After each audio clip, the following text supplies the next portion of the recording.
Hi friends, இந்த week ஃபுல்லாக வந்துட்டு நம்ம பார்க்க போகிற தீம் ஸ்நாக்ஸ் சீரீஸ் தாங்க. நமக்கு ஈவினிங் ஆனாலே ஏதாவது தின்ன தேடுதேன்னு தேடிக்கிட்டே இருக்கும். ஸோ அதுக்காக நான் கொண்டு வந்திருக்க ரெசிபி ஃப்ரெஞ்ச் ஃப்ரைஸ் தான்.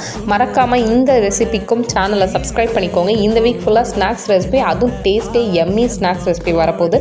ப்ராப்பராக சொல்லிக் கொடுக்குறேன். ஃபஸ்ட்டு வந்துட்டு நமக்கு எப்போவுமே ஃப்ரெஞ்ச் ஃப்ரைஸ்னால் ரொம்ப பிடிக்கும், எங்கே போனாலும் ஆர்டர் பண்ணுவோம். பட் அதோட கிறிஸ்பினஸ் என்ன தான் வீட்டில் போட்டாலும் வராது. ஸோ அதுக்கு ஒரு சின்ன டிப்போடு நான் சொல்கிறேன், சீக்ரெட்டோட. ஃபஸ்ட்டு வந்துட்டு நல்லா உருளைக்கிழங்கு நல்லா வாஷ் பண்ணி பீல் பண்ணி அந்த தோலை எடுத்துக்கோங்க.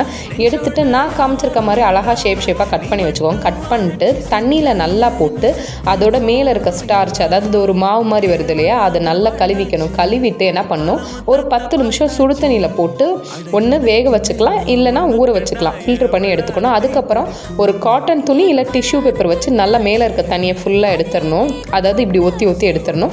எடுத்துட்டு அது மேலே நம்மளோட இந்த கிறிஸ்பியாக இருக்கிறதுக்கான சீக்ரெட் என்னென்னா கார்ன்ஃப்ளவர் தான். இந்த கார்ன்ஃப்ளவர் நல்லா ஒரு 2 ஸ்பூன் தாராளமாக போட்டு எல்லா இடமும் படுற மாதிரி நல்லா மிக்ஸ் பண்ணி எடுத்துக்கணும். மிக்ஸ் பண்ணி எடுத்து சைடில் வச்சுக்கணும். அப்புறம் சூடான எண்ணெயில் ஒரு 5 நிமிஷம் பொரிச்சு எடுத்திங்கன்னா செம்ம கிறிஸ்பியான ஃப்ரெஞ்ச் ஃப்ரைஸ் அப்படியே நம்ம சாட் கார்னரில் சாப்பிட்ட மாதிரியே இருக்கும்.